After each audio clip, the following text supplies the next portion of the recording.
श्री शिवाय नमस्तुभ्यम भैया। श्री शिवाय नमस्तुभ्यम।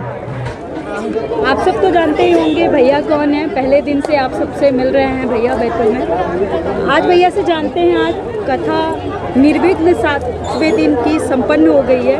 यहाँ विराम हो गई है कथा। तो भैया ने सारी व्यवस्थाएं की। आप लोगों ने बहुत सारे वीडियो देखे हैं भैया के।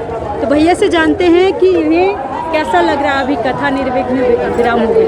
कथा निर्विघ्न निकल चुकी है, 7वें दिन निकल चुके हैं। बीच में एक बार पानी गिरा, हमको वो पानी गिर गया, अब शांति हो जाएगी। 2 दिन बाद फिर पानी गिर गया, हमको फिर शांति होगी।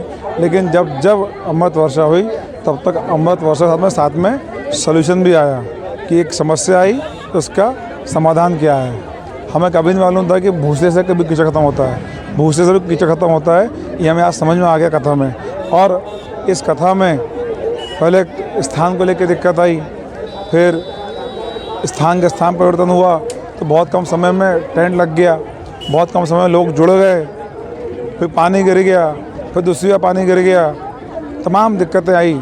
लेकिन ईश्वर होता है, ये इस कथा ने बता दिया। भगवान होता है, इससे बड़ा कोई प्रमाण नहीं होता। ये इस कथा ने बता दिया हमें। जी, अभी बीच में भोले बाबा के बहुत सारे चमत्कार तो आप बता ही रहे हैं कि हमने देखा है, लेकिन बीच में शिवलिंग उभर गया था। एक दिन पानी गिरा बहुत जम से, तो डोम की सीलिंग में शिवलिंग जी आ गए। अब शिवलिंग ही क्यों आए? भारत में नक्शा हो सकता था, लेकिन शिवलिंग ही आए। क्योंकि शिव पुराण कथा है, इसलिए यहाँ पर शिवलिंग है। तो ईश्वर कहना कि अपना संदेश देता है, कहना कि प्रकट होकर अपने आप को दिखाता है, तो इसलिए शिवलिंग आए। और ईश्वरी देन थी इस कथा में। ये पंडाल नहीं, पंडाल देवालय बन गया था 7 दिनों के लिए। जी जी जी, आपने बहुत सारी सेवाएं की भैया। और ये सारी भोजन व्यवस्था, पंडाल व्यवस्था इतने अच्छी तरीके से आपने सारी जिम्मेदारियां आप बैतूल वालों ने निभाई, मैंने आज तक नहीं देखा।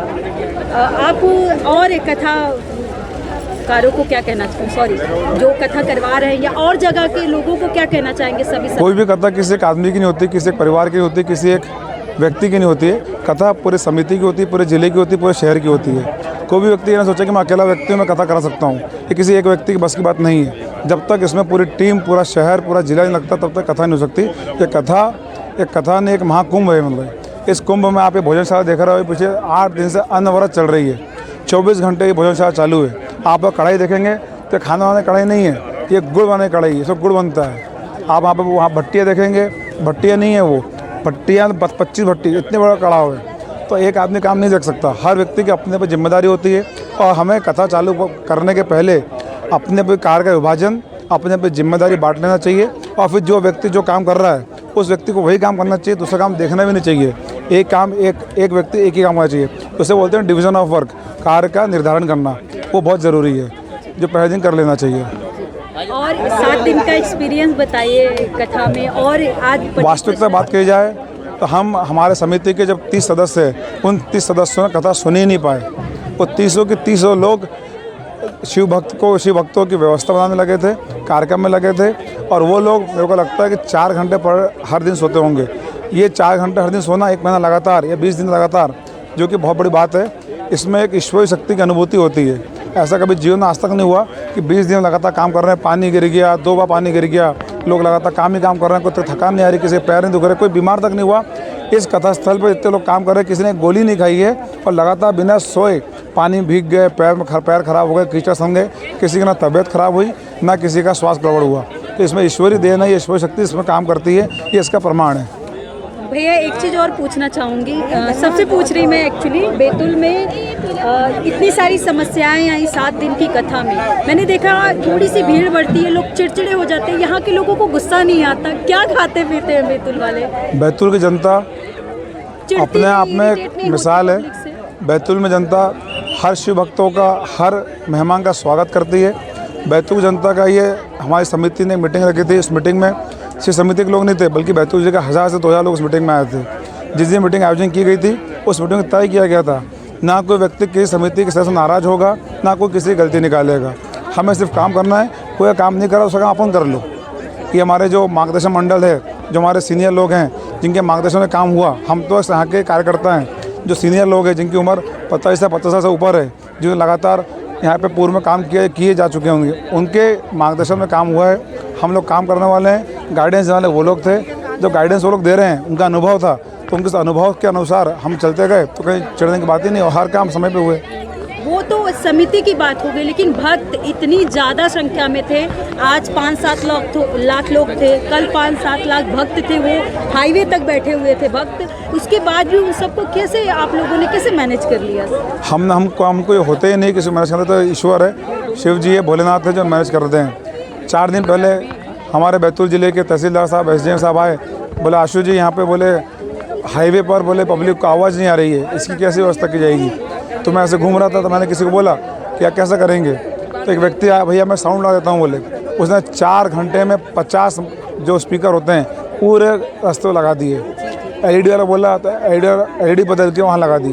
तो जो शिवभक्त उस देवालय के अंदर, उस पंडाल के अंदर नहीं आ पा रहे थे, उन्होंने उस हाईवे पर खड़े होकर धूप में बैठ के वो कथा सुनी, उस कथा का आनंद लिया।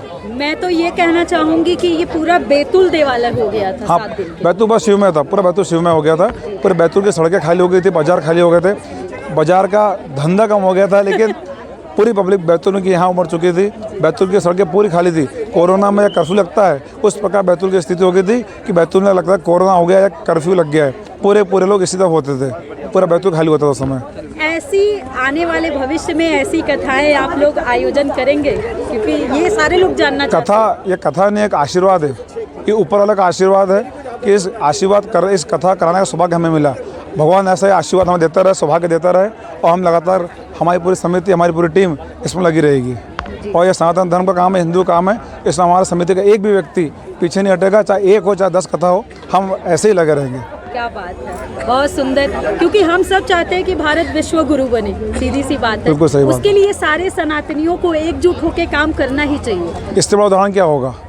पानी गिर गया, एक बार नहीं 2 बार पानी गिरा, उसके बाद सारे सनातनी एक साथ खड़े थे। कीचड़ था, सारे सनातनी कीचड़ में बैठ गए। पानी था, उसमें बैठ गए। लेडीज़ें पानी सो गई।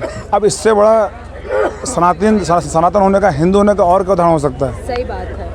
तो आज से 2-4 साल पहले तक ये सारी चीज़ें नहीं थी, लोग भटक गए थे अपने धर्म से, लेकिन लोग फिर से वापस आ रहे, हिंदू जाग रहे। हमारे परम आदरणीय परम पूज्य पंडित पद्म मिश्रा जी, जिन्होंने कथा यहाँ पे करी है, ये उन्हीं का श्रेय आता है पूरा, जिन्होंने पूरे मंदिरों को, पूरे देवालय को एक कर दिया। हमारे हिंदू धर्म के मंदिरों में ताले लग गए थे, धूल लग गई थी। ये सिर्फ परम आदरणीय परम पूज्य मेरे गुरुवर पंडित पद्म मिश्रा जी की कृपा या उन्हीं का संदेश है, जिससे आज हर मंदिर, हर देवालय में लाइन लगी हुई है। वहाँ पे पहले ताले लगे होते थे, आज कोई मंदिर ताले नहीं है।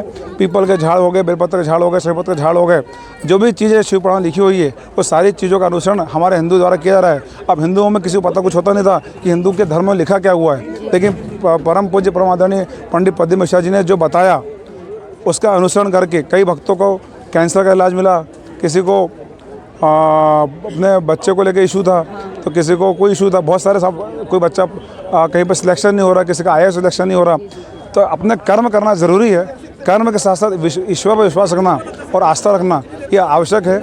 ये पंडित पद्म मिश्रा जी के द्वारा हमें पता चला, और उनके जो भी उदाहरण है, जो भी उनके शिव पुराण लिखे हुए चीज़ें हैं, उसको हमने फॉलो किया, हम भक्तों ने फॉलो किया, और हमें आज तो फ़ायदा मिला बहुत ज़्यादा। और आज हिंदुत्व होने का और हिंदू धर्म में जो चीज़ें आज से हज़ारों साल पहले लिखी थी, वो सही पाई जा रही है। ये सिर्फ और सिर्फ पंडित पद्म मिश्रा जी के द्वारा ही हमें पता चली है, और जिनका हम बहुत बहुत धन्यवाद करते हैं। बैतूल से ही नहीं, पूरे देश से लोग आए थे, देश के बाहर से भी कुछ लोग आए थे, नेपाल, कहाँ से लोग आए थे। अब हम कथा में बहुत लगातार लगे हुए थे, लेकिन हाँ, देश के बाहर के लोग भी आए थे। यहाँ पास महाराष्ट्र है, छत्तीसगढ़ है, यहाँ के भी लोग आए हुए थे।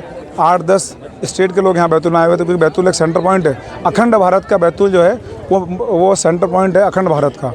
बरसाली करके यहाँ जगह है जो कि अखंड भारत का सेंटर पॉइंट है।